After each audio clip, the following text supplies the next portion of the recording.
बिस्मिल्लाहिर्रहमानिर्रहीम। किताबुज़ ज़कात की हमने कुछ अहादीस पढ़ ली थी। ये तीसरी हदीस है। हज़रत मुआज़ इब्न जबल रज़ियल्लाहु तआला अन्हु इस हदीस के रावी हैं। फरमाते हैं कि अन्नन नबिय्य सल्लल्लाहु अलैहि वसल्लम,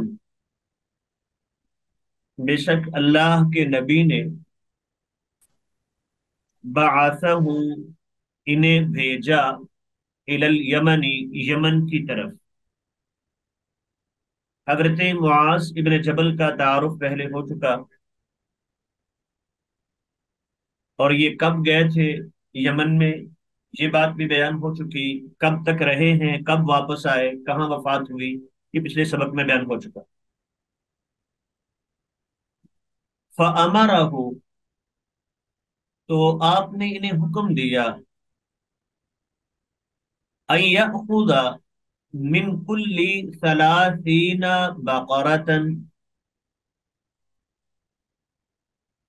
कि ये 30 गायों में तबीअन औ तबीअतन, एक साला वो गाय का बच्चा, वो नर हो या मादा। तबीअन मादा नर, और तबीअतन मादा के लिए इस्तेमाल हुआ है। एक साला बछड़ा। तबीआ कहते हैं गाय का वो बच्चा जिसका 1 साल मुकम्मल हो गया हो और दूसरा शुरू हो। तो इसमें फर्क नहीं है कि वो नर हो या मादा। पीछे ऊंटों की ज़कात में हमने ये खास फर्क पड़ा था कि वहां असलन जो है वो नर नहीं, बिनते मखाज, बिनते लबून, हिक्का, जज़आ, ये हमने पढ़े थे। सारे मुअन्नस हैं। लेकिन गायों की ज़कात में अगर 30 की तादाद में गाय हो जाए तो तबीअन औ तबीअतन एक साला बछड़ा है जिसका 1 साल मुकम्मल हो, दूसरा शुरू हो। और इसमें फर्क नहीं है कि वो मुजक्कर हो या मोनस। व मिन कुल्ली अरबईना मुसिन्नतन, और हर 40 पर एक मुसिन्ना। जब 40 हो जाए तो फिर एक मुसिन्ना कहते हैं जिसके 2 साल मुकम्मल हो, तीसरा शुरू हो। और यही मुसिन्ना शर्त होती है कुर्बानी के लिए। ये कुर्बानी में मुसिन्ना जानवर, असल में मुसिन्ना कहते हैं वो जानवर है जिसके सामने के 2 दांत जो हैं वो निकल आते हैं। व मिन कुल्ली हालिमिन दीनारन, और हर बालिग से 1 दीनार वसूल किया जाए।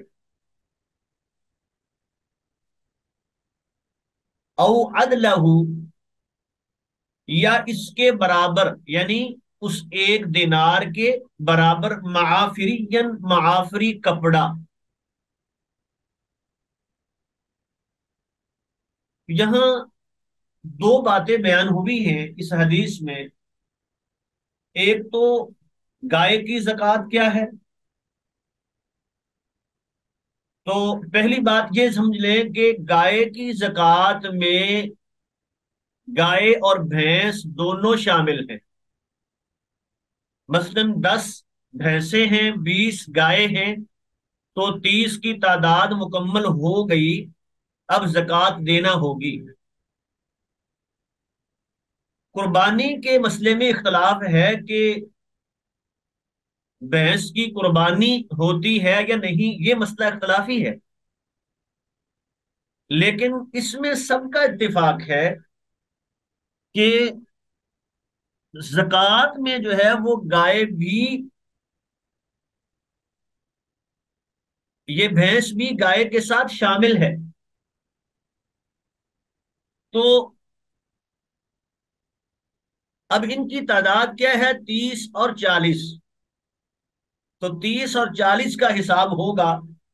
मतलब ये है कि 30 से कम अगर 29 गायें या भैंसें हैं तो उन पर जक़ात फर्ज नहीं है। 30 की तादाद मुकम्मल होगी तो जक़ात होगी।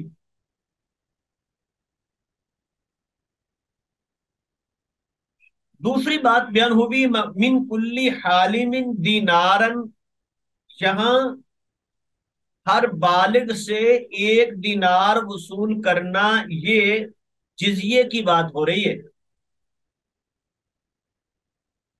जिजिया क्या होता है? वो गैर मुस्लिम जो मुस्लिम हुकूमत में रहते हैं, तो उनकी जान माल की हिफाजत के इवज में मुसलमान उनसे जो खास टैक्स वसूल करते हैं उसको जिजिया कहते हैं। तो ये मुख्तलिफ इलाकों के एतबार से इसमें थोड़ा बहुत फर्क भी हो जाता था। जो ज्यादा जो है वो, जहां जराए आमदन ज्यादा हैं, लोग ज्यादा कमाते हैं, उनसे कुछ ज्यादा भी वसूल कर लेते। और जहां कम होता वहां उतना कम हो जाता। आमतौर पे 1 साल का 1 दिनार होता था। और वो भी जब लोग कमाने के काबिल न रह जाते, बूढ़े हो जाते, तो फिर उल्टा उनके साथ ताउन किया जाता, फिर उनसे ये माफ कर दिया जाता। तो 1 दिनार ये आम तौर पे वसूल किया जाता था।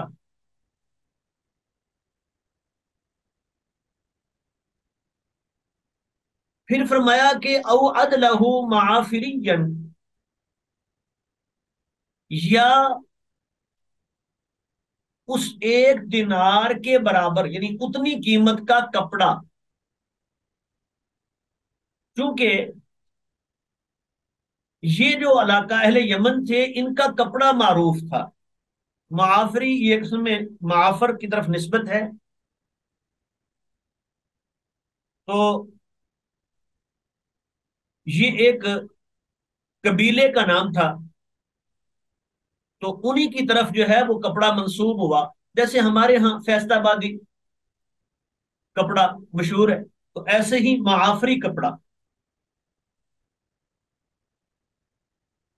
तो यानी जिसके पास नकदी वो 1 दिनार नहीं है, क्योंकि वहां के लोग अक्सर यही काम करते थे, कपड़ों वाला, कपड़े बनाना। तो वो सहाबा को कपड़े की जरूरत है और उनके लिए वो आसान है, तो उतना कपड़ा उनसे वसूल कर लिया जाए। ये बात यहां बयान हुई है। बाकी क्या जक़ात में जो है वो चेंजिंग हो सकती है कि फर्द अगर मसलन जानवर है, जैसे अभी हमने पढ़ा, गाय की जक़ात है, ऊंटों की जक़ात है, तो क्या पैसे दे सकता है? यहां जो वो दिनार की बजाय कपड़ा लिया है, तो ये टैक्स है। एक खास मालियत उनसे वसूल की जाती थी उनकी हिफाजत के बदले में। ये जक़ात की बात नहीं है। तो जक़ात में असल यही है कि उसी जिन्स से जो है वो जक़ात दी जाए। अगली रवायत है, हाँ, खास सूरतों में इसमें हो सकता है। मिसाल के तौर पे नकदी है ना, माल तिजारत की जक़ात कैसे होती है? नकदी। तो उसकी बजाय बजाय जो मिल का मालिक है, क्या कपड़ा बतौर जक़ात दे सकता है? तो असलन नहीं है। हाँ, अगर जिसको देना है उसकी जरूरत है, वो ये चाहता है कि मुझे ये दे दिया जाए, तो ठीक है। अगली रवायत है, हजरत अमर इब्ने शुऐब रजी अल्लाह तआला, वो अपने बाप से, अपने दादा से बयान करते। ये अमर बिन शुऐब के दादा कौन है? हज़रत अमर इब्न आस रदी अल्लाह तआला अन्हु, सहाबी है, फरमाते हैं कि रसूलुल्लाह सल्लल्लाहु अलैहि वसल्लम ने फरमाया, तुखदु सदकातुल मुस्लिमीना, मुसलमानों के सदकात वसूल किए जाएं अला मियाहिहिम, उनके पानियों पे। रवाहु अहमद वली अबी दाऊद, और अबू दाऊद में है कि ला तुखदु सदकातुहुम, उनके सदकात ना वसूल किए जाएं इल्ला फी दूरिहिम, मगर उनके घरों में। बज़ाहिर ये दो अलग अलग अल्फाज हैं, अलग मफहूम है। एक में है कि पानियों पर वसूल किया जाए, दूसरा है घरों में वसूल किया जाए। लेकिन हकीकत में दोनों का मफहूम एक ही है। क्योंकि लोग यहाँ दूर दार से मुराद जो है वो उनके बाड़े हैं, जहां वो जानवरों को ठहराते हैं ना, और वो पानी के करीब ही होते थे।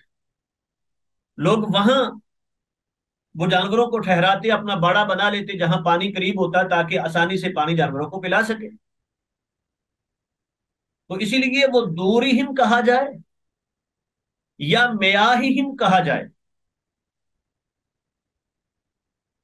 तो मियाहिहिम यानी उनके चश्मे, जहां से वो जानवरों को पानी पिलाते हैं। तो ये इसलिए कहा कि वहां सदका वसूल करना जो है वो आसान है, लेने वाले के लिए भी और देने वाले के लिए भी आसानी है। क्योंकि लेने वाला अगर वो किस किस को कहां कहां ढूंढेगा, कि कहां तक वो जानवर चराने के लिए गए हैं। और पहाड़ी इलाकों में देख लें, लोग तो कई कई दिन तक के लिए जाते हैं, वो नीचे आते ही नहीं है पहाड़ों से। तो ये आसान था कि जब पता है कि फला जगह पर वो चश्मा मौजूद है, वो जगह मारूफ होती थी, लेने वाला वहां पहुंच गया, अब लोगों ने भी अपने जानवर वहां लेके ही आने हैं पानी के लिए, तो दोनों के लिए आसान है। इसीलिए एक हदीस में आगे आएगा, ला जलाबा वला जानबा, जलब और जनब मना है। जलब का माना यह है कि सदका वसूल करने वाला एक जगह पे बैठ जाए और सबको मजबूर करे कि सारे यहां लेके आओ, और लोग वो हर एक के लिए मुशक्कत है कि वो अपने जानवर वहां लेके आए, ये उनको शुमार करे, फिर फैसला करे कितनी ज़कात है, वो दे के जाए। और जनब भी नहीं है कि देने वाला जो है वो दूर चला जाए, पहाड़ की चोटी पे चढ़ जाए कि अगर वसूल करनी है तो यहां आके ले लो वरना मैं नहीं आऊंगा नीचे। तो नहीं, वो जगह बताई जो दोनों के लिए आसान है, कि वो पानी पिलाने के लिए आते हैं, वो जगह उनके लिए भी आसान है, वो उसमें अक्सर आते हैं। और वो जगह मारूफ है तो वो वसूल करने वाले के लिए भी आसान है। तो इसीलिए फरमाया कि ला तुखज़ु सदक़ातुल मुस्लिमीना, ला तुखज़ु सदक़ातुहुम, उनकी सदकात उनकी ज़कात ना ली जाए, इल्ला फी दूरिहिम, मगर उनके घरों में, यानी उनके उन चश्मों पे जहां वो पानी पिलाने के लिए आते हैं। जी, अगली हदीस है, हजरत अबू हुरैरा रदी अल्लाह तआला अन्हु फरमाते हैं, क़ाला रसूलुल्लाह सल्लल्लाहु अलैहि वसल्लम, अल्लाह के नबी ने फरमाया, लैसा अलल मुस्लिमी, नहीं है मुसलमान पे, फी अब्दी ही, उसके गुलाम में, वला फी फरासी ही, और ना उसके घोड़े में, सदक़तुल ज़कात। मुसलमान के गुलाम और घोड़े में जक़ात नहीं है। ये बुखारी के अल्फाज है। और मुस्लिम में है, लैसा फिल अब्दी सदक़ा, गुलाम में सदका नहीं है इल्ला सदकातुल फितर, सिवाय सदका फितर के। सदकातुल फितर होगा।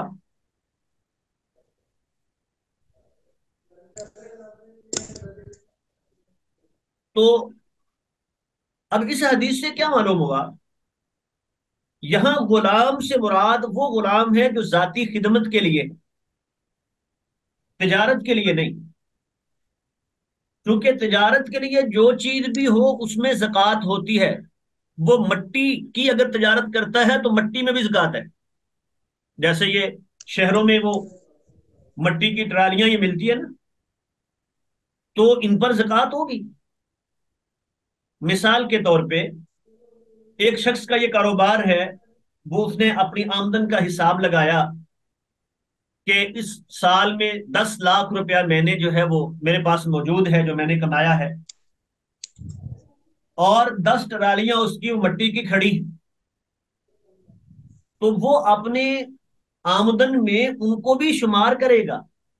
उनकी कीमत लगा के 10 लाख ये है, 50,000 वो है, तो 10,50,000 की ज़कात देगा वो। तो माले तिजारत की बात नहीं हो रही है। ये है जो जाती खिदमत के लिए गुलाम है या घोड़ा है, वो भी तिजारत के लिए नहीं, जाती सवारी के लिए है। तो इससे ये मालूम हुआ कि जितनी भी अशिया जाती इस्तेमाल के लिए होती हैं उन पर जक़ात नहीं होती। जेवरात की बात अभी छोड़ दें, जो सोने चांदी के जेवरात हैं उनकी बात अलग है। इनके अलावा जितनी चीजें जाती इस्तेमाल के लिए हैं, घर है जक़ात नहीं है, गाड़ियां हैं जक़ात नहीं है, घर में जो सामान है बहुत महंगा होता है। अब देखें ना, वैसे अगर नकदी उसके पास कुछ 60-70 हजार 80 हजार मौजूद है तो जक़ात शुरू हो जाएगी, जक़ात देना पड़ेगी। लेकिन वो घर में कितनी चीजें ऐसी हैं जो एक एक चीज जो है वो कई लाख में आती है। सारे सामान की कीमत लगाए तो 20-30 लाख बनता है। तो उनमें जक़ात नहीं है, क्योंकि जो चीजें जाती इस्तेमाल के लिए होती हैं उनमें जक़ात नहीं होती। ये पहला उसूल है। मैंने बताया सवाए जेवरात के, जेवरात की बात अलग है, वो तफसील से बात करेंगे हम।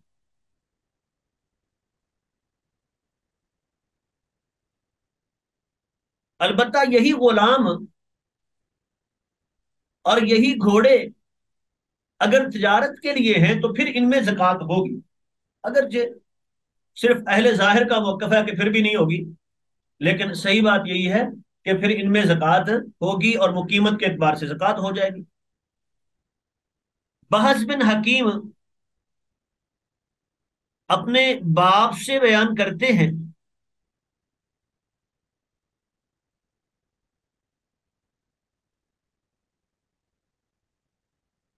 ये एक भाई इशारा कर रहे हैं, कोई बात करने वाली है, जी जी बात शेख करोगे?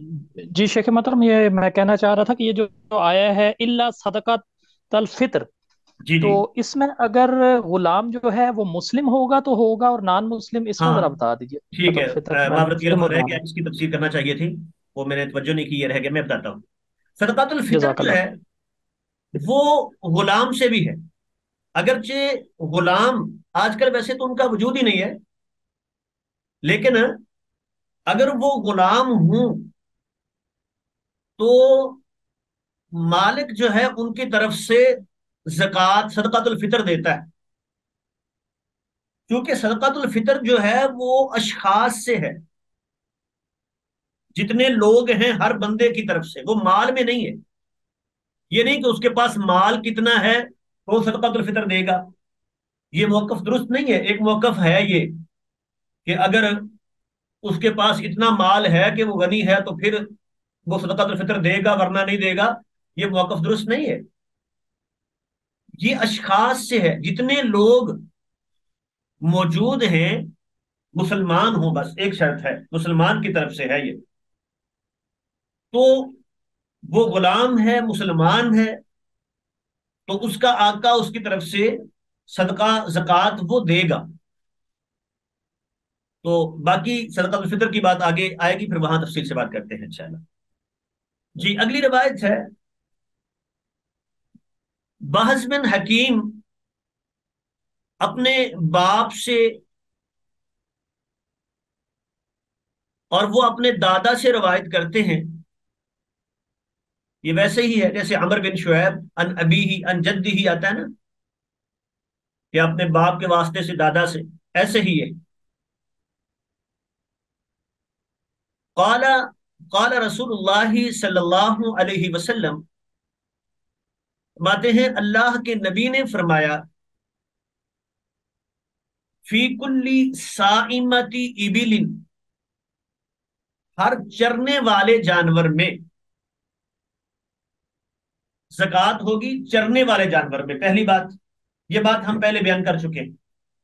जो बोझ उठाने के लिए जानवर है, ऊंट जो है वो पानी निकालने के लिए इस्तेमाल होता था कुओं से। इसी तरह ये मादी करीब में हम देखते रहे हैं कि देहातों में वो बैलगाड़ियां वो चलती थी, उन पे ऊंट या बैल जो है वो लगाए जाते, वो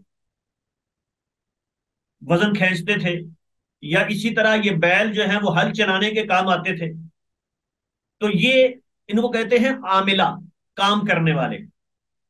तो आमिला जो काम करने वाले जानवर हैं, ज़कात उनमें नहीं है। यहां है साइमा, चरने वाले बाहर। वो फी अरबईना बिनत लबून, 40 में एक बिनते लबून है। ये बात हम पिछले सबक में पढ़ चुके कि 25 से 35 तक बिनते मखास, 36 से 45 तक बिनते लबून। तो वही बात हो रही है। ला तो फर्राकू इबिलुन अन हिसाबिहा, एक ऊंट भी अपने उस हिसाब से अलग नहीं किया जाएगा। यानी शुमार करते वक्त कितने ऊंट हैं, 40 हैं, 45 हैं, 50 हैं, तो ये नहीं गिने जाएंगे कि ये बीमार है इसको ना गिनो, ये छोटा बच्चा है इसको ना गिनो। नहीं, उस गिनती में सारे के सारे आएंगे, छोटे बच्चे से लेके वो बूढ़े तक, जितने भी हैं सारे शुमार किए जाएंगे। तो एक ऊंट भी हिसाब से अलग नहीं होगा।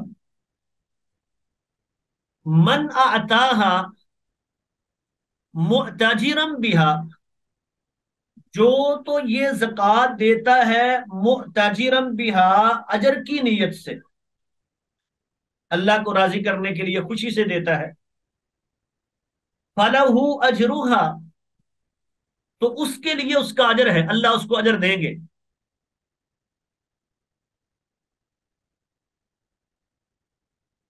व मम माना आहा,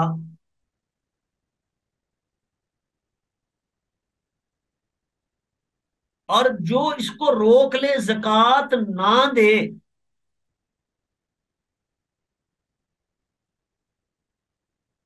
फइन्ना आखिजूहा, तो हम उससे लेंगे जबरदस्ती। अब जो जक़ात देने से इनकार करते हैं उनकी दो सूरतें हैं। एक तो ये है कि हुकूमत का जोर उन पे चलता है,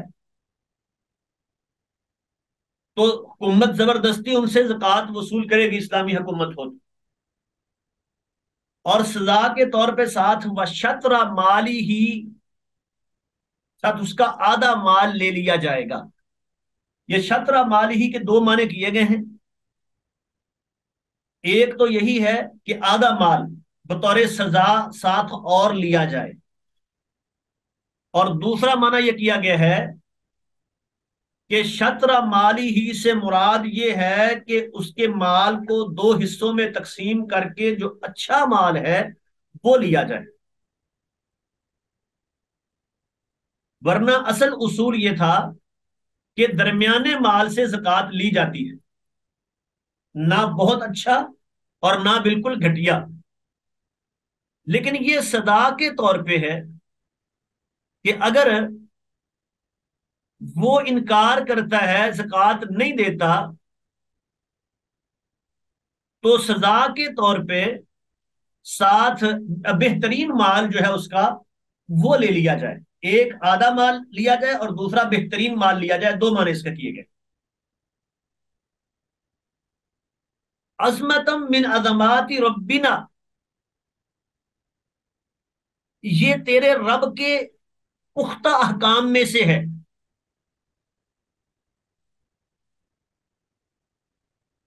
ये फराइज में से है, ऐसा करना जरूरी है, ये मतलब हुआ। तो ये उस शक्ल में है जब वो हुकूमत के जेर कंट्रोल है। अगर वो हुकूमत के कंट्रोल में नहीं है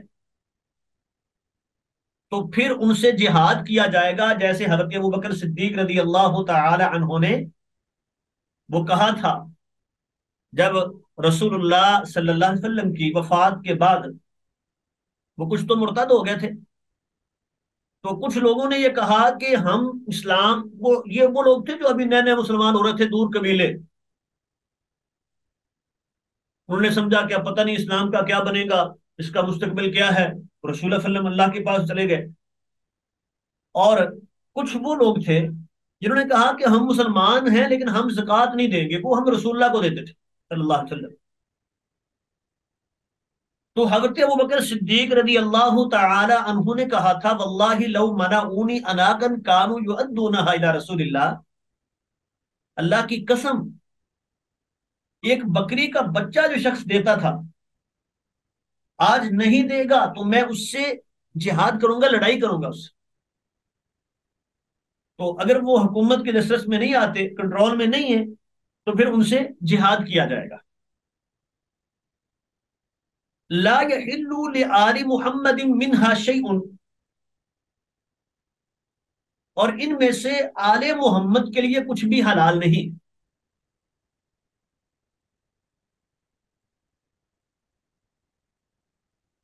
यहां तक तीन बातें इस हदीस में बयान हो गई। एक तो फी कुल्ली साइमत इबिल, चरने वाले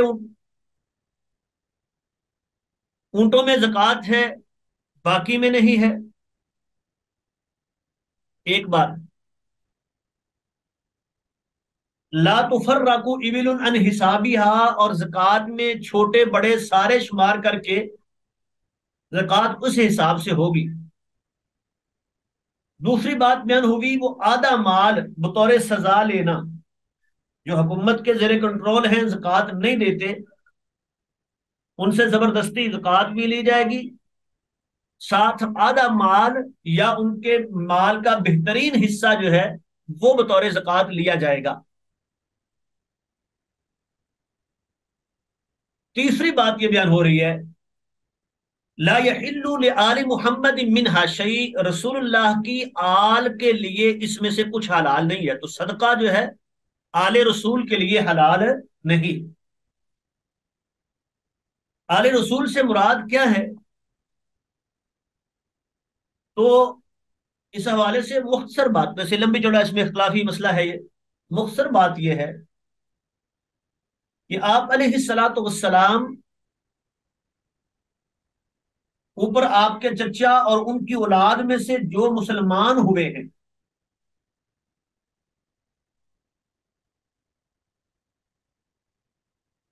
तो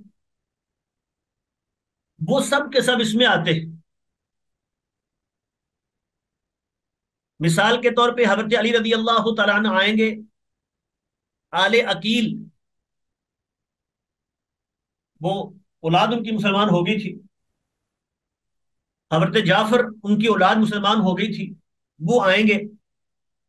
चचाओं में आपके हजरत हमजा मुसलमान हो गए थे, हजरत अब्बास मुसलमान हुए, वो और उनकी औलाद ये आएंगे। तो ये है आले मोहम्मद। तो इनके लिए सदका जक़ात लेना वो हलाल नहीं है। रवाहु अहमद व अबू दाऊद व निसाई व सह्हहहु अल हाकिम, इमाम हाकिम ने इस हदीस को सही कहा है। व अल्लक़ शाफ़िई,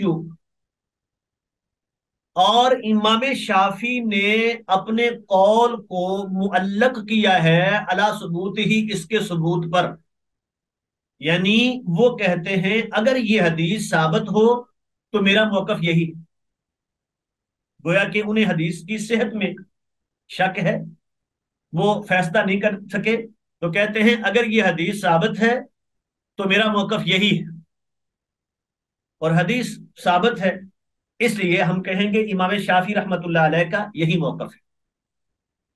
एक तो ये आधा माल वसूल करना, या बेहतरीन माल लेना, एक बात। और दूसरा, ये सबके यहाँ ही मौकफ है कि आले मोहम्मद रसूलुल्लाह सल्लल्लाहु अलैहि वसल्लम की आल के लिए जक़ात में से कुछ दुरुस्त नहीं है। अगरचे बाद लोगों का ये मौकफ है कि आपकी वफात के बाद चूंकि अब वो खुमस नहीं रहा, वो जो पांचवा हिस्सा रसूलुल्लाह सल्लल्लाहु अलैहि वसल्लम के लिए था वो आप अपने रिश्तेदारों को दे देते थे, तो अब चूंकि वो नहीं रहा, लिहाजा अब वो जक़ात ले सकते हैं, लेकिन ये मौकफ जो है वो दुरुस्त नहीं है। बहरहाल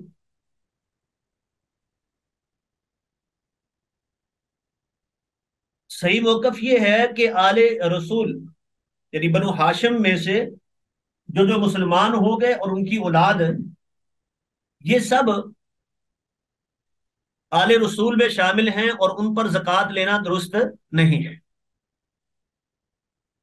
वह अन अली रदी अल्लाह तआला अन्हु, हजरत अली रदी अल्लाह तआला अन्हु हदीस के रावी हैं, फरमाते हैं कि रसूलुल्लाह सल्लल्लाहु अलैहि वसल्लम ने फरमाया, इदा कानत लका मिअता दिरहमिन, जब तेरे पास 200 दिरहम हो, जब 200 दिरहम हो, तो फिर उनमें जक़ात, वहाला अलैहल हौलु, और उस पर साल गुजर जाए। तो दिरहम चांदी के होते थे, तो चांदी का निसाब हम यहां पढ़ेंगे। तो चांदी हो या सोना हो, उसके निसाब के लिए, उसकी जक़ात के लिए शर्त यह है कि उन पर साल गुजर जाए। एक साल के बाद खरीदे हैं मसलन, तो एक साल के बाद फिर जक़ात देना होगी। वरासत में मिले हैं तो भी ऐसे ही है, एक साल के बाद ये जक़ात देगा। और कितनी जक़ात होगी? फफीहा खमसतु दराहिमा, उसमें 5 दिरहम जक़ात होगी। जी, बिस्मिल्लाहिर्रहमानिर्रहीम। मैं हदीस दोबारा शुरू करता हूँ। हजरत अली रजी अल्लाह तआला अन्हु से मरवी ये रवायत है, फरमाया कि रसूलुल्लाह सल्लल्लाहु अलैहि वसल्लम ने फरमाया, इदा कानत लका मिर मिअता दिरहमिन, जब तेरे पास 200 दिरहम हो, वहाला अलैहल हौलु, और उस पे साल गुजर जाए। ये दिरहम चांदी के होते थे, तो चांदी की जक़ात किस हिसाब से होगी, निसाब कितना है, कब जक़ात होगी, यहां ये बात बयान हो रही है। 200 दिरहम ये बनते हैं 52.5 तोले तकरीबन। तो 52.5 तोले जब इतनी मिकदार में चांदी किसी के पास मौजूद है, तो उस पर जक़ात है, इससे कम में जक़ात नहीं है।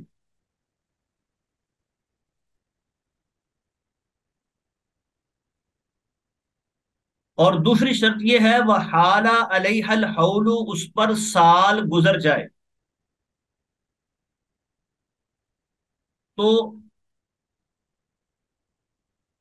मसलन खरीदा है तो 1 साल के बाद, विरासत में मिला तो 1 साल के बाद उस पर जक़ात देना होगी, इतनी चांदी अगर है।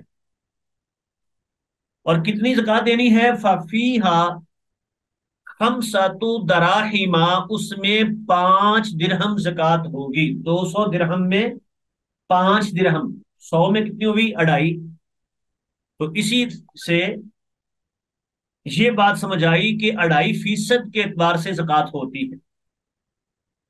सोने और चांदी की जक़ात का उसूल यही है कि उसकी कीमत बनाई जाए और कीमत में से 2.5% के एतबार से जक़ात दे दी जाए। यानी हर 100 में 2.5 रुपए, 1 लाख में 2500 रुपया आएगा, तो जितने पैसे बने। और दूसरा, इसमें बाकी देखें चीजों में जो निसाब है ना, उसमें एक तायीन है कि 5 से 9 तक, 10 से 14 तक, 15 से 19 तक, यानी वो 16, 17, 18, 19 तक जक़ात एक ही रहेगी। लेकिन सोने चांदी में, या इसी के साथ हमारी करेंसी है नकदी पैसे, वो भी इसी हुक्म में है, इनकी जक़ात जो है वो टोटल मालियत, ये नहीं है कि 1 लाख है तो इतनी, 1.5 लाख भी वही होगी, 2.25 लाख भी वही होगी, 2 लाख होगा तो बढ़ेगी, ये नहीं। जितनी मालियत है सब पर 2.5% के एतबार से जक़ात होगी। उसको 40वां हिस्सा भी कहते हैं और 2.5% भी कहते हैं, दोनों तरह बात एक ही बनती। वलैसा अलई का शैउन,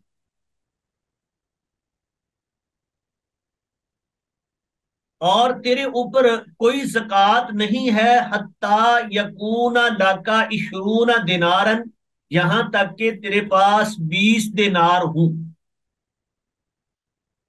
ये दिनार जो है ये सोने के थे, तो सोने की जो मिकदार जिस पर जक़ात फर्ज होती है वो है 7.5 तोले, 20 दिनार।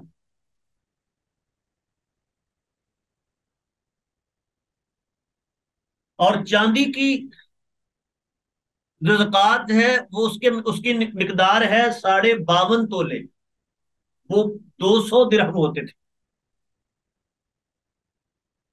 और ये शर्त दोनों पे है, हाला अलैहल हौलु, साल उस पर गुजर जाए।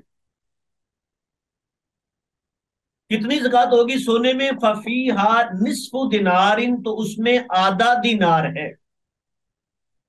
अब 20 में आधा, 40 में एक, 80 में दो, ऊपर फिर 20 में आधा, तो कितनी होगी? 2.5%। जक़ात इसमें भी 2.5% है। तो दोनों, सोना हो या चांदी हो, उसकी जक़ात जो है 2.5% के एतबार से। फमा ज्यादा, जो इससे ज्यादा हो जाए, 7.5 से तोले या उधर से 52.5 तोले से ज्यादा हो, फाबी हिसाबी दाली का, इसी हिसाब से जक़ात देंगे, यानी टोटल में से 2.5%। वलैसा फी मालिन जक़ातुन, और माल में जक़ात नहीं होती, हत्ता यहूला अलैहिल हौलु, यहां तक के उस पे साल गुजर जाए। ये बात पहले बयान हो गई कि साल गुजरने के बाद जक़ात है, साल से पहले नहीं। हमने कह दिया कि सोने की जो मिकदार है 7.5 तोले, तो ग्राम में अगर इसको लेके आए तो तकरीबन 1 तोले में 12 ग्राम से कुछ कम, 12 ग्राम के करीब करीब होता है। तो इन्होंने लिखा है कि 105 ग्राम, अगर इतना सोना हो तो उसमें जक़ात शुरू होगी, फिर ऊपर जितना भी हो सारे का 2.5%।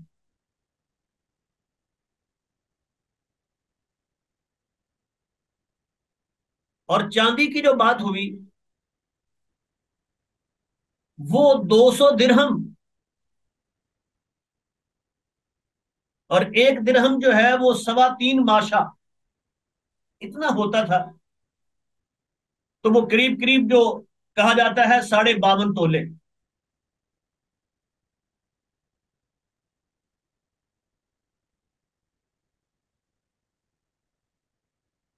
तो कागजी जो करेंसी हमारी है, इसका हुक्म भी यही है कि चांदी के एतबार से शुरू करेंगे, जो जमहूर का मौकफ है कि अगर चांदी 52.5 तोले, उतनी जिसकी जितनी कीमत उसकी बनती है, अगर इतने पैसे किसी के पास मौजूद हैं, साल भर मौजूद रहे, उससे कम नहीं हुए, मिसाल के तौर पे अगर वो बनता है 80,000 रुपया, तो सारा साल इसके पास 80,000 रहे, इससे कम नहीं हुए। अगर 70 हो गए दरमियान में 3 दिन के लिए भी, तो साल खत्म। वो यानी निसाब खत्म नहीं होना चाहिए, कम नहीं होना चाहिए, टूटना नहीं चाहिए। सारा साल वो निसाब मुकम्मल रहे, तो फिर ऊपर जितने भी हैं, अब उसको यूं समझे कि 80,000 तो रहा, पिछले रमजान में उसके पास 80 था, अब कभी 85 हो गया, कभी 90 हो गया, कभी 1 लाख हो गया। आखिर साल में उसने देखा मेरे पास 2 लाख रुपए है। तो अब ये नहीं सोचेगा कि ये 50,000 इसमें से महीना पहले आया है, 25,000 4 महीने पहले आया है। ये अगरचे शरी तौर पे कर सकता है ये बरीक हिसाब, लेकिन ये मुश्किल है, अपने आप को इस मुश्किल में ना डाले। निसाब से ऊपर जितना भी है वो उसी में शुमार करते हुए टोटल की ज़कात दे दे। तो ये है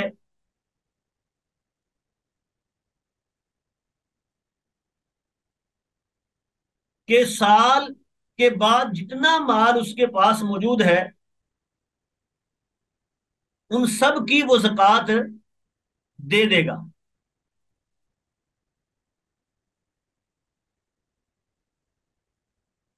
कहते हैं कि ये इसके मौकूफ ये मरफू होने में इख्तलाफ है। हसन रवायत है वक़द इख्तलफू फी रफ़इही, यानी रसूलुल्लाह सल्लल्लाहु अलैहि वसल्लम की बात है या सहाबी ने अल्लाह के नबी की तरफ इसको मंसूब नहीं किया। सहाबी की बात हो तो उसको मौकूफ कहते हैं। तो मौकूफ भी हो तो ऐसी मौकूफ हदीस जो सहाबी अपनी राय क्यास से बात ना कर सके, तो वो मरफू ही होती है हुक्म। अगरचे ये मौकूफ है, लेकिन हुक्म इसका मरफू वाला है, रसूलुल्लाह की बात ही समझी जाएगी। तिरमिज़ी में हज़रत अब्दुल्लाह इब्न उमर रदी अल्लाह तआला अन्हुमा फरमाते हैं, मन इस्तफादा मालन, जिसने माल हासिल किया दौरान साल, जो माल इजाफा हुआ उसे माल मुस्तफाद कहते हैं।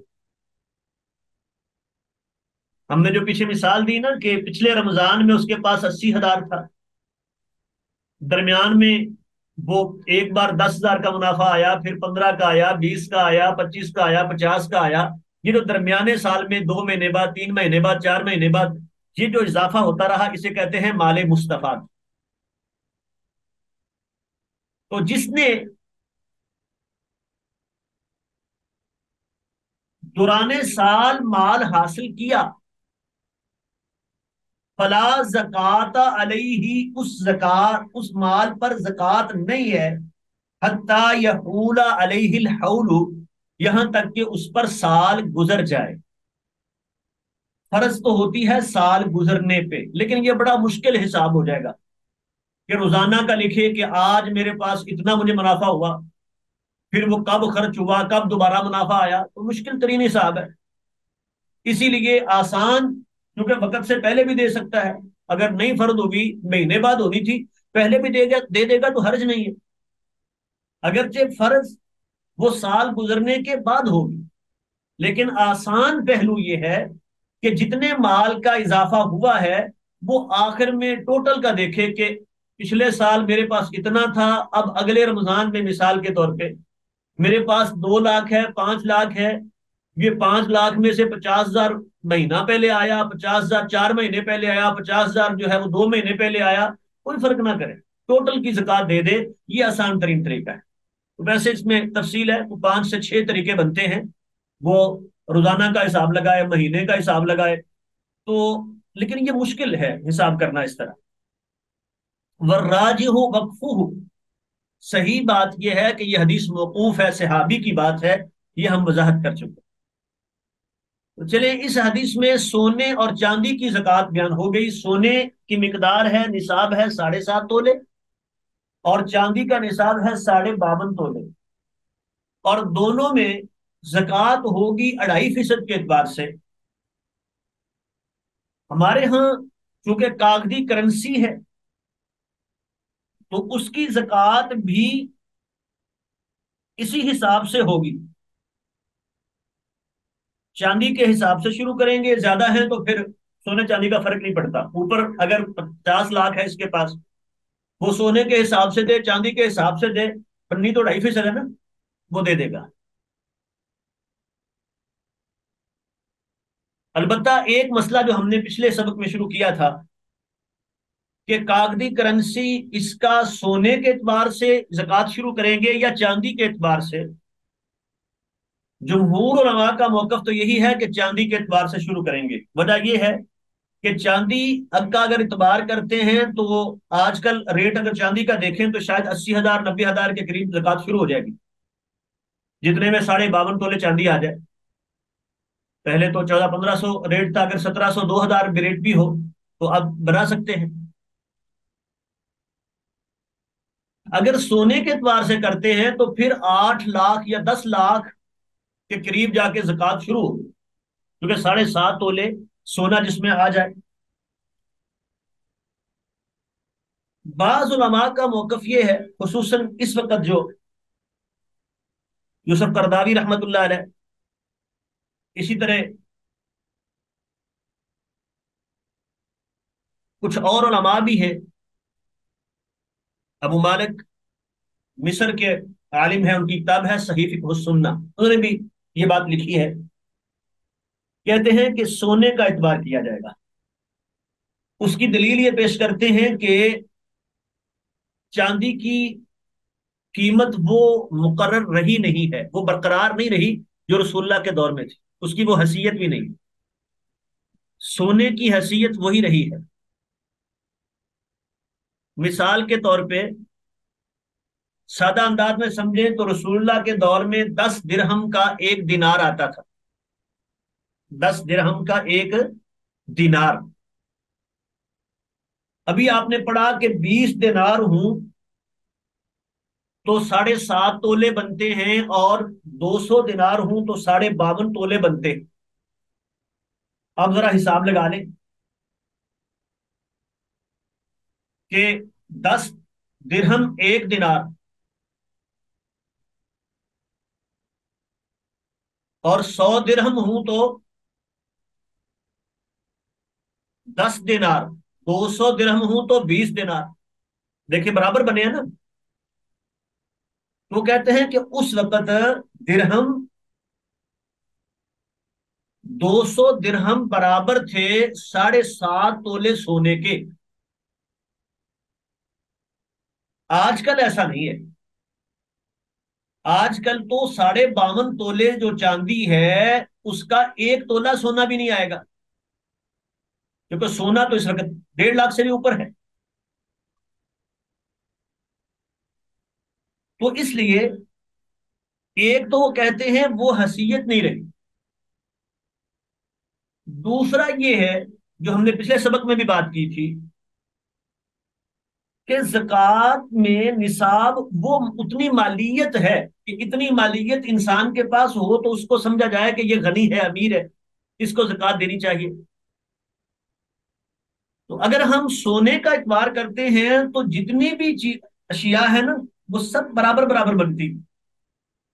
कि 5 ऊंट जो है, जिसके पास हो उसको गनी समझा जाता है, तो 5 ऊंटों की कीमत बना ले। 1.5 लाख का ऊंट हो तो 7.5 8 लाख बन जाएगी वो भी। 40 बकरियों की जक़ात बनाए, 20,000 25,000 की बकरी लेके आए, तो अब देखेंगे कीमत करीब करीब चली जाएगी। लेकिन अगर चांदी का एतबार करते हैं तो फिर ये मुताबकत नहीं बनती। वो कहते हैं कि देखें, 80,000 रुपये अगर शुरू करें जक़ात, एक तरफ एक बंदे के पास 39 बकरियां हैं, 39 बकरियां उसकी कीमत बनाए 4-5 लाख बनती है तो जक़ात नहीं। यानी 4 से 5 लाख, 6 लाख का वो मालिक है, लेकिन जक़ात नहीं। दूसरे पास 80,000 उसके पास मौजूद है तो जक़ात दे, ये क्या हुआ? तो सोने का अगर इतबार करेंगे तो ये मालियत बराबर रहेगी सब में। जी, सोने चांदी की बात हम कर रहे थे। कागजी करेंसी की जक़ात हम सोने के एतबार से देंगे या चांदी के एतबार से? जमहूर उलमा का मौकफ तो चांदी का है, एक मौकफ जो है वो सोने का है। खास तौर पे इस वक्त जो जदीद हालात हैं, इनमें इस मौकफ को बड़ा बयान किया जाता है कि सब जो निसाब है ना मुख्तलिफ चीज़ों के, मसलन वो कहते हैं कि ऊँटों का 5 ऊँट उनकी कीमत बनाए, 40 बकरियों की कीमत बनाए, 30 गायों की कीमत बनाए, तो वो करीब करीब रहती है सोने की मिसाल, सोने के करीब करीब रहती है।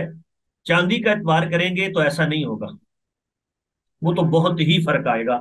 मसलन अब वो कहते हैं ऊँट है ना, 5 ऊँट, तो एक ही ऊँट 1.5 लाख का है, तो वो तो फिर आधे ऊँट पर जो है चांदी के एतबार से ज़कात पड़ गई। लेकिन ये मौकफ दुरुस्त नहीं है, बज़ाहिर बड़ा कभी मौकफ नजर आता है। ये मौकफ दुरुस्त इसलिए नहीं है कि शरीयत ने जब इन चीजों की जक़ात अलग अलग बयान की है, जब सोने और चांदी को अलग रखा, तो अल्लाह को पता नहीं था कि रेट क्या फर्क पड़ जाना है क़यामत तक? उस वक्त कह दिया जाता कि भाई असल सोने का इतबार है, इस इतबार से जितनी मालियत बनेगी जक़ात देनी। बाकी जानवरों में भी फिर मालियत बनाते, फिर तादाद ना बनाते। मसलन आप कहते हैं कि सारी तादाद बराबर बनती है, बराबर भी नहीं बनती, ये दावा दुरुस्त नहीं है। गाय इस वक्त, गाय और भैंस जो है वो 2.5 से 3 लाख, या कम अज कम जो है 1.5 लाख से कम तो नहीं आती। तो 1.5 लाख का ऊंट अच्छा मिल जाता है। ऊंट 5 हैं, उनमें ज़कात शुरू है, गाय 30 है, कौन सी बराबरी है इसमें? अगर बराबरी का दावा है तो फिर वहां भी कहें कि 5 गायों पर ज़कात हो जाएगी, क्योंकि आजकल तो रेट ये है। इसी तरह 40 बकरियां हैं, उनकी ज़कात जो है 25-30 से कम में बकरी क्या आती है आजकल? तो वो 40 है, ऊंट 5 है। अब देख लें कितना फर्क आएगा, बराबरी नहीं बनेगी। तो शरीयत ने जब अजनास, हर जिन्स को, इसी तरह जो फसलें हैं, तो फसल में भी अब ये तो नहीं देखा कि इतने कीमत की फसल हो जाए। अब चावल है वो अगर 10,000 रुपए मन है, तो वजन उसका भी उतना ही है कि जमीन से पैदावार वो आगे बयान होगी कितनी, इतनी हो जाए तो उसमें जक़ात है। एक फसल की कीमत 10,000 रुपए मन है, उसकी मिकदार भी उतनी है। एक की जो है कीमत 1,000 रुपए है, उसकी कीमत भी उतनी है। उसकी मिकदार उतनी का है कि इतनी मिकदार अगर हो जाए, वो 5 वसक आएगा आगे, ये 5 वसक जो भी हो जाए जक़ात शुरू हो गई। अगर इस उसूल को लेते तो फिर वहां भी कीमत का एतबार होना चाहिए था। और दूसरी बात यह है कि इबादात में एहतियात का पहलू लिया जाता है, तो ये इबादात में से है एहतियात का पहलू, कि अगर जक़ात बनती हो, हम अपना इज्तिहाद करें कि नहीं देनी, तो अल्लाह के यहाँ कहीं हमें जवाब ना देना पड़ जाए। उस एहतियात का तकादा भी यही था कि जो शुरू वाला अदद है, जो छोटा अदद है, वहां से लिया जाए ताकि कहीं हमसे कुताही ना हो जाए। तो जो चांदी का एतबार है वो छोटे अदद से है कि अगर किसी के पास 80,000 90,000 रुपये अगर बनती है, वो साल भर पड़ा रहा, इसका मतलब है कि उसकी जरूरत से जायद था, साल भर उसने इसको इस्तेमाल नहीं किया, और साल के बाद जक़ात है कितनी उसमें से? 2.5%। अगर 1 लाख में से 2500 रुपया वो जक़ात दे देता है, तो कितना उसमें जो है वो फर्क आ गया उसको, कितनी उस पर मुश्किल पेश आ रही है कि उसको कहा जाए कि जी वो गरीब है फला नहीं। वो गनी था, इसीलिए तो इसने इसको इस्तेमाल नहीं किया। वो 80,000 उसके पास पड़ा रहा, वो गनी था तो पड़ा रहा ना, वरना उसको इसका इतना जायद उसके पास कैसे आता? तो इसलिए असल बात वही है कि चांदी के एतबार से शुरू करेंगे कि चांदी 52.5 तोले चांदी की कीमत, अगर उतनी करेंसी का, ये कागजी करेंसी पैसे हमारे पास मौजूद हैं और साल पड़े रहे, साल भर उससे कम नहीं हुए, तो उसकी जक़ात देना होगी, और वो भी 2.5% के एतबार से। जी, अगली रवायत है सर इस एक हदीस सवाल के। पूछना था। जी बेटा। सर जिस तरह हमने ये कहा कि जिन्स बेटा के अगर सवाल हम मुताबिक नमाज के होता बाद है। कर लें तो मुनासिब है, हम ये एक हदीस पूरी करके नमाज पढ़ें, और नमाज पर हम आगे नहीं पढ़ेंगे, सिर्फ सवालात करेंगे। अगला जो हमारा सेशन है ना वो सिर्फ सवालात का है। जी जी बेटा। सर ठीक है। हाँ, बस ये एक हदीस हम पढ़ रहे हैं, और फिर नमाज का टाइम करीब है, जमात खड़ी होने वाली है। तो नमाज के बाद हम जो है ना वो ठीक 8:30 बजे आप सभी लोग जो है वो आ जाइएगा, तो इंशाल्लाह हम अगला फिर सेशन जो है वो 15-20 मिनट का, वो सिर्फ सवालात हैं, और अहम सवालात हैं, काफी सारे सवालात हैं, वो हमने जरूर करने हैं। अन अली रज़ी अल्लाह तआला अन्हु क़ाल लैसा फिल बकरिल अवामिली सदका, काम करने वाली गायों में जक़ात नहीं है। बकर, वो बैल हो गाय हो, दोनों के लिए बोलते हैं। तो ये बात पीछे भी हो गई कि वो जानवर जो खेती बाड़ी के काम आते हैं, वजन उठाने के काम आते हैं, वो ऊंट हो, वो गाय बैल हो, जैसे इनसे हल चलाते थे, पानी कुओं से निकालते थे, तो जो काम करने वाले हैं उनमें जक़ात नहीं है।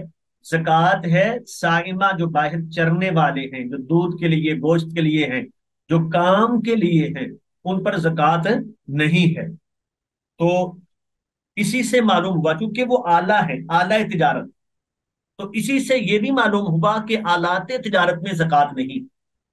इसकी तफसील हम नमाज के बाद करते हैं। आलात तिजारत, ये लफ्ज ज़हन में रखिए, इसकी तफसील हम बाद में करते हैं। तो आलात तिजारत में भी जक़ात नहीं है। रवाह अबू दाऊद व दारकुतनी, इसको अबू दाऊद दारकुतनी ने बयान किया है, और राजे बात यह है कि यह भी मौकूफ है, सहाबी की बात है। तो बाज़ औक़ात एहतियात के पेश नज़र सहाबा इकराम रिज़वानुल्लाह मजमईन बात को रसूलुल्लाह की तरफ मंसूब नहीं करते थे। ये नहीं था कि वो अपनी तरफ से बात कर जाते, बाज़ औक़ात इज्तिहाद भी होता है, लेकिन जहां इज्तिहाद ना हो, अब यह इज्तिहाद नहीं है यहाँ, ये अपनी तरफ से बात शाबी नहीं कर सकते, तो वहां सिर्फ एहतियात के पेश नजर सहाबी ऐसा नहीं करते थे सहाबा, कि कहीं हमसे जरा सी भी गलती हो और हम रसूलुल्लाह की तरफ उसको मंसूब कर दें तो बहुत बड़ा गुनाह है। तो सिर्फ इस एहतियात के पेश नजर, तो वरना ये बात इस तरह की वो मरफू ही होती है, उसको हुक्मन मरफू ही कहा जाता है। यहाँ हम बात कर रहे थे लैसा फिल बकरिल अवामिल सदका, के काम करने वाले, यानी जो आलाते तिजारत हैं, इन पर जक़ात नहीं है। ये पिछले सबक में भी बात हुई थी। आलाते तिजारत,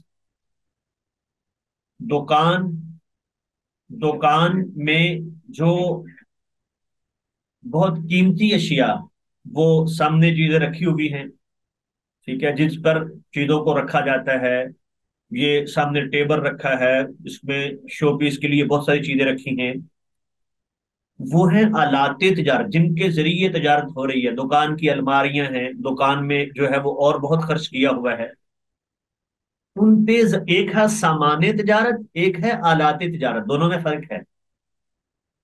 अब इसको यूं समझ लें, फैक्ट्री की मशीनरी, फैक्ट्री की जमीन, ये आलाते तिजारत है। और उससे जो प्रोडक्ट निकल रही है ये सामान्य तिजारत है।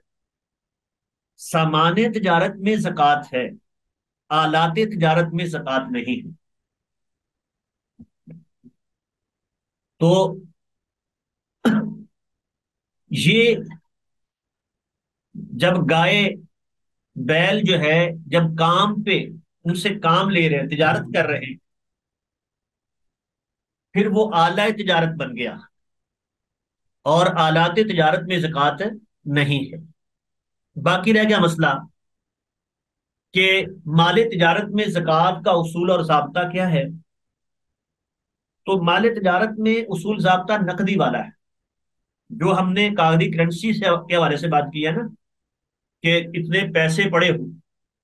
माल तिजारत में ये करता है एक ताजर, वो अपनी नकदी जितनी उसके पास मौजूद है और साथ जितना सामान मौजूद है, मसलन एक दुकानदार है ना, उसके पास 20 लाख रुपया नकद मौजूद है और 10 लाख के कपड़े उसकी दुकान में पड़े हुए हैं। ठीक है, 30 लाख, 10 लाख रुपया इसने लोगों से लेना है जो इसने सामान बेचा हुआ है, 40 लाख, और इसमें से 5 लाख उसने देना है। इसने भी तो आगे से खरीदा है ना सामान। ये 40 में से 5 निकाल देगा, यानी टोटल जो मिला के सबको सामान की कीमत, और कीमतें खरीद नहीं, कीमतें फरोख्त। ये नहीं कि मैंने 2 साल पहले खरीदा था, ये कपड़ा जो है मुझे मिला था इतने रुपए का और आज जो रेट है वो चलेगा, कीमतें खरीद नहीं। तो नकदी, सामान की कीमत, जितना उधार इसने लेना है वो, ये सारे इकट्ठे करके इसमें से जो देना है उसको निकाल देगा और जो बाकी है उसकी ज़कात अदा करेगा। ये इसका उसूल है तिजारत का। बस शर्त एक ही है कि वो उतनी मिकदार का हो जिस पे ज़कात फर्ज होती है। वो हमने चांदी के हवाले से बात कर ली कि उसके पास मिसाल के तौर पे अगर 80,000 बने, वो आप रेट देख लेना आज का क्या रेट है चांदी का, तो उस हिसाब से देख लें। जी, एक भाई का ये मैसेज आया है कि रिपीट कर दें, मैं दोबारा दोहरा देता हूं। ताजिर जो है वो ज़कात देते वक्त क्या करेगा कि जितनी उसके पास नकदी मौजूद है, जितना सामान उसके पास मौजूद है, जितने का इसने बेचना है, खरीदा नहीं, जितने का इसने बेचना है, इसका है ना कि इससे कम नहीं बेचता मैं, वो जो कम से कम रेट इसने उस वक्त मौजूद है उसका मार्केट में, वो रेट। क्योंकि बाद औकात ये होता है ना कि ताजर 1 साल पहले खरीद के रखता है सस्ता माल, अब जक़ात अगले साल दे रहा है ना, तो उसकी कीमत तो कहीं ऊपर जा चुकी है, तो वो उसकी कीमतें फरोख्त जो कम से कम इसके नजदीक है, वो कीमत साथ में लाए। मिसाल के तौर पे ये कहेगा 20 लाख मेरे पास नकदी मौजूद है, 10 लाख का मेरे पास सामान मौजूद है, 10 लाख मैंने लोगों से लेना है, सामान इसने बेचा हुआ है, तो ये 40 लाख बना। अब 40 ये इकट्ठा हो गया, ये इसकी है आमदन, ये इसका सामान पूरा है। इसमें से 5 लाख इसने देना है, इसने भी तो सामान कहीं से लिया है ना, वो निकाल दे। तो जो देना है वो निकाल दे, जो लेना है वो शामिल कर दे, और टोटल नकदी, सामान की कीमत, जो इसने लोगों से कर्ज लेना है, वो तीनों को शामिल करके जो देना है वो निकाल के ये ज़कात इस तरह अदा करेगा। जी, अगर ये बात वादे होगी है तो फिर आगे चलें।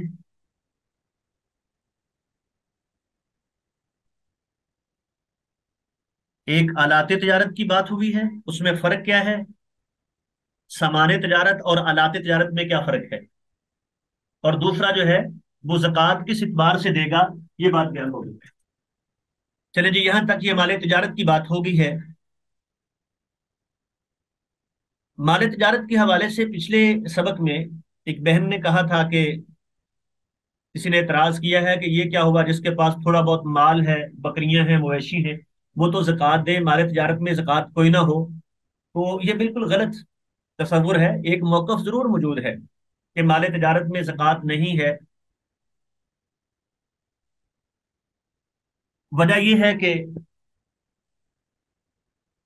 उनके नज़दीक सिर्फ मखसूस अशिया जिनका जिक्र हदीस में हुआ है, ये हम अगले सबक में बात करेंगे कि कौन सी अशिया हैं जिनका जिक्र हुआ है, और उनके अलावा बाकी चीजों में ज़कात होगी, क्यों होगी, और नहीं होगी तो क्यों नहीं होगी, और पैदावार में किन चीजों में ज़कात नहीं है, ये हम अगले सबक में इंशाल्लाह बात करेंगे। तो उनके नजदीक सिर्फ उन चार चीजों में ज़कात है, इसके अलावा ज़कात नहीं है जिनका जिक्र हदीस में आया है। तो इसलिए वो कहते हैं कि माल तिजारत का जिक्र चूंकि नहीं आया, लिहाजा इसमें ज़कात नहीं होगी। जबकि माल तिजारत में ज़कात पर जो दलाइल हैं उनमें से एक दलील ये है कि हजरत उमर रदी अल्लाह तआला अन्हु को जब अल्लाह के नबी ने ज़कात वसूल करने के लिए भेजा, तो हजरत खालिद बिन वलीद से उन्होंने मुतालबा किया कि ज़कात दे। अब वो था क्या उनके पास? वो ज़िरे थी। हजरत खालिद रदी अल्लाह तआला का मौकफ ये था कि ये अल्लाह के रस्ते में वक्फ है, मैंने तो जिहाद के लिए इनको रखा हुआ है, और वक्फ माल में ज़कात नहीं होती। जाती इस्तेमाल के लिए ज़िरे हूं फिर भी ज़कात नहीं बनती। हजरत उमर रदी अल्लाह तुम समझ रहे थे कि ये इनकी इतनी इतनी ज़िरे इनके पास है, बेचने के लिए रखी हुई है तौरे माले तिजारत, वरना उनसे मुतालबा करते ही ना, क्योंकि ज़िरा में ज़कात तो कहीं नहीं है। उनका मुतालबा करना बता रहा है कि हजरत उमर ये समझ रहे थे कि ये माले तिजारत है, इसलिए इसमें से ज़कात दें। तो अल्लाह के नबी ने फिर वजाहत कर दी कि भाई ये माले तिजारत नहीं है, क़द इहतबस अदराअहु व अअतदहु फी सबीलिल्लाह, उन्होंने तो अल्लाह के रास्ते में इनको वक्फ किया हुआ है, लिहाजा इनमें ज़कात नहीं होगी। तो वक्फ माल जो है, क्योंकि वो अल्लाह के लिए वक्फ होता है, उसका कोई मालिक नहीं होता, तो उसमें ज़कात नहीं होती। माल तिजारत में ज़कात होगी। जी, ये बात वादे हो गई है।